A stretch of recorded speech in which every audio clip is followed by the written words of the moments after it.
पसीने वाली बहू।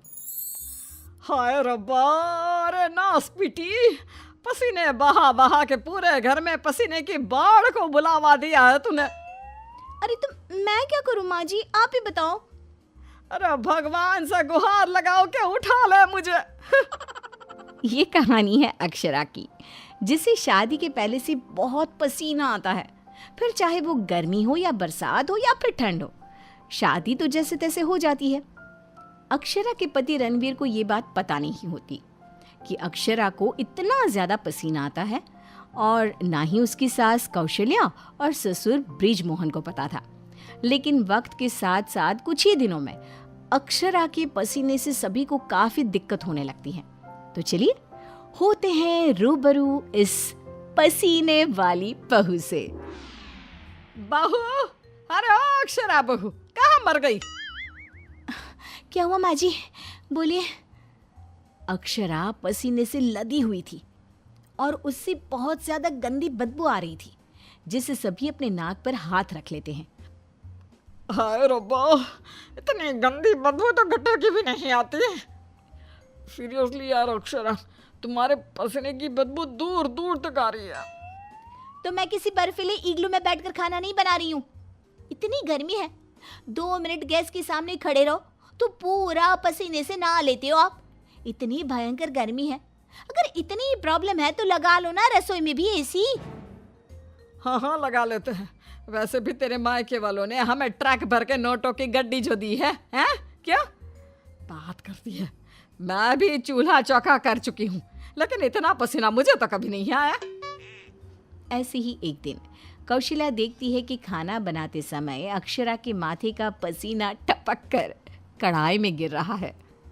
हाय रब्बा, अरे करम जलियों की महारानी, ये देख, देखिए तेरे पसीने की टंकी का लीकेज बह के अब हमारे खाने में भी टपक रहा है। अब अपना खारा पानी तू नमक के तौर पर इस्तेमाल करेगी क्या हमारे खाने में? माँ जी, मैंने जानबूझकर नहीं किया है। और रही बात पसीने की टपकने की, तो इसी बहाने ये घट्टी की सब्जी ना और भी नमकीन और स्वादिष्ट हो जाएगी मेरे पसीने की मिलावट से। छी छी छी छी, मैं जा रही हूँ बाथरूम, क्योंकि मुझे तो तेरी बातों को सुनकर और ये खाना देखकर ही उल्टी आ रही है। आज तो कुछ नहीं पकाएगी। आज हम तीनों तुझे छोड़कर बसंत भोजनालय चले जाएंगे। तू अकेले ही चखते बैठ अपने पसीने से भरे हुए ये व्यंजन। अगले दिन जब रणवीर दफ्तर से घर आता है, तभी वो अपने कमरे में अक्षरा से कहता है, अक्षरा, कल बॉस की वाइफ का बर्थडे है, इसलिए उन्होंने हमें खास न्योता दिया है, तो तुम और मैं कल पार्टी में जाएंगे। मैं ब्लैक कोट पहनूंगा, तो तुम ब्लैक साड़ी पहन लो। ओके पति जी, और कोई आदेश? नहीं नहीं, आदेश नहीं, लेकिन एक रिक्वेस्ट है। वैसे तो पार्टी में एसी होगी, लेकिन फिर भी ना तुम पूरी परफ्यूम की बोतल को अपने ऊपर छिड़क के ही चलना। एक क्या, मैं तो कहता हूँ 5 चाय बोतल को छिड़क लो ना, क्योंकि अगर किसी ने तुम्हारे पसीने की बदबू को सूंघ लिया ना तो फालतू में सीन क्रिएट हो जाएगा वहां पर, ठीक है? मुंह टेढ़ा करके अक्षरा जवाब देती है, ठीक है, लगा लूंगी, खुश। अगले दिन पार्टी के लिए अक्षरा सच में 5 परफ्यूम की बोतल को अपने ऊपर छिड़क कर सज धज के रणवीर के साथ पार्टी में चली जाती है। पार्टी में एसी थी, इसलिए पहले के 15 से 20 मिनट तो कुछ भी नहीं हुआ, लेकिन उसके बाद से जो अक्षरा को पसीने छूटने शुरू हुए कि बस वो पसीने से भीग कर गीली होती ही जा रही थी, और उसकी बहुत गंदी बदबू भी आने लगी, जिसको सुनकर पार्टी के गेस्ट आपस में बात करने लगे। अरे ये इतनी गंदी बदबू कहाँ से आ रही है? शायद किसी के जुराबों की गंदी बदबू है ये। जुराबे नहीं, मामला कुछ और ही है जनाब। इतनी बड़ी 5 स्टार पार्टी में पता नहीं कहाँ से घुस गया कोई गटर का कीड़ा।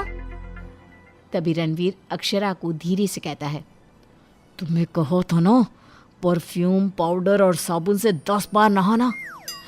लेकिन तुम्हें तो पता है ना कि मुझे पसीने छूटते ही हैं, चाहे कितना भी कुछ भी कर लूं। और उनकी ये बात बगल में खड़ी एक बूढ़ी औरत सुन लेती है और वो बवाल मचा देती है। अरे बाप रे, ये गंदी महक तो यहाँ से आ रही है। रणवीर की बीवी से देखो तो पूरे कपड़े भीग गए इसके पसीने से। सभी रणवीर और अक्षरा पर बहुत हंसते हैं। रणवीर घर जाने के बाद अक्षरा को खूब डांटता है। मिला देना पानी में मेरी पूरी मेहनत से कमाई हुई इज्जत। अरे अक्षरा बहू, किस मिट्टी की बनी हो तुम, जो पसीने का झरना बहता ही रहता है तुम्हारे बदन से 12 महीने और 2400 घंटे नॉन स्टॉप। अरे अभी तो इस कलमुहे के कलेजे को ठंडक पड़ी होगी। लोगों के कुंडली में मार्केश दोष होता है, लेकिन हमारी बहू की कुंडली में पसीना दोष है।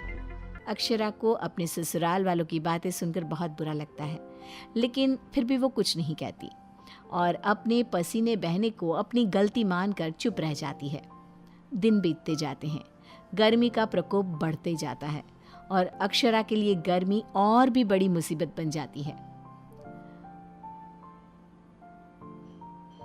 उसे पसीने से पूरे हाथ, पांव, गले, चेहरे और बदन पर घमौरियां आ जाती है, जिसके कारण उसे खूब जलन महसूस होती है। बहुत जलन हो रही है। माँ जी ने एसी का रिमोट भी छुपा के रखा है, इसलिए ताकि मैं एसी ना लगाऊं और बिजली का बिल बच जाए। मम्मी जी, बहुत आग लग रही है।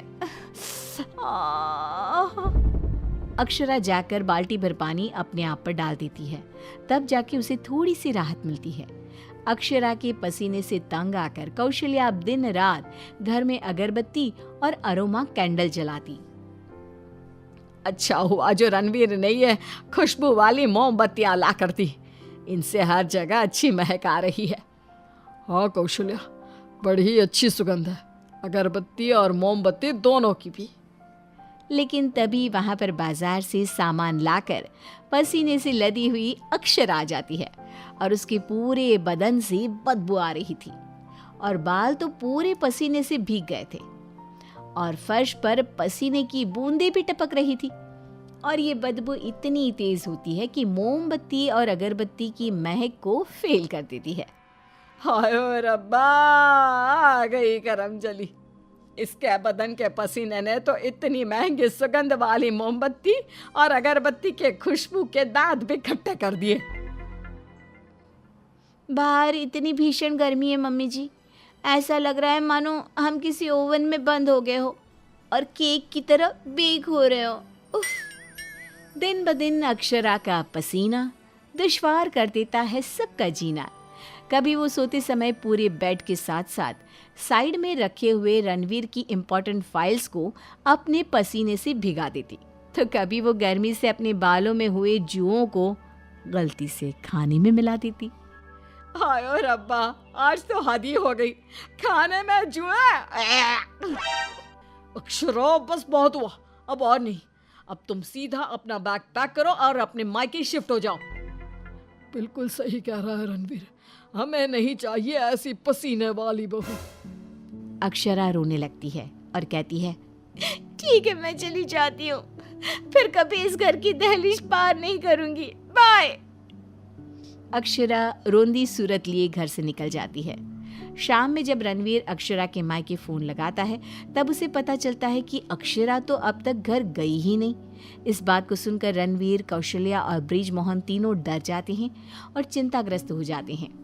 हायो रब्बा, अब कहाँ ढूंढे हम अक्षरा बहू को। मुझे एक जगह पता है मम्मी, जब भी अक्षरा का मूड ऑफ होता है तो वो वहीं पर जाकर बैठती है। रणवीर, कौशल्या और ब्रिजमोहन तीनों एक नदी के किनारे जाते हैं, जहां रात के अंधेरे में अक्षरा नदी की साइड की बेंच पर बैठे हुए बिलख बिलख कर रो रही थी। रणवीर तुरंत जाकर अक्षरा के गले लग जाता है और उससे तीनों माफी मांगते हैं। अक्षरा, हमें माफ कर दो, तुम्हें पसीना आना नेचुरल है, लेकिन तुम जानबूझकर नहीं करती हो ये, और हमने तुम्हें गुस्से में क्या क्या नहीं कहा। हाँ अक्षरा बहू, प्लीज माफ कर दे बेटा।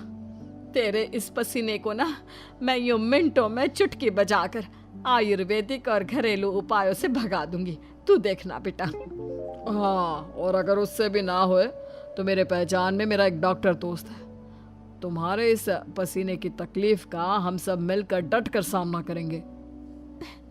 Thank you. देर से ही सही आप लोगों को मेरा दर्द समझ में तो आया। मैं बहुत लकी हूँ कि मुझे आप जैसे ससुराल वाले मिले। इस तरह ससुराल वाले आयुर्वेदिक उपायों से अक्षरा के पसीने की तकलीफ को मिटा देते हैं और अब उसे मामूली पसीना ही आता है और वो एक सुखी और चैन भरी जिंदगी बिताने लगती है।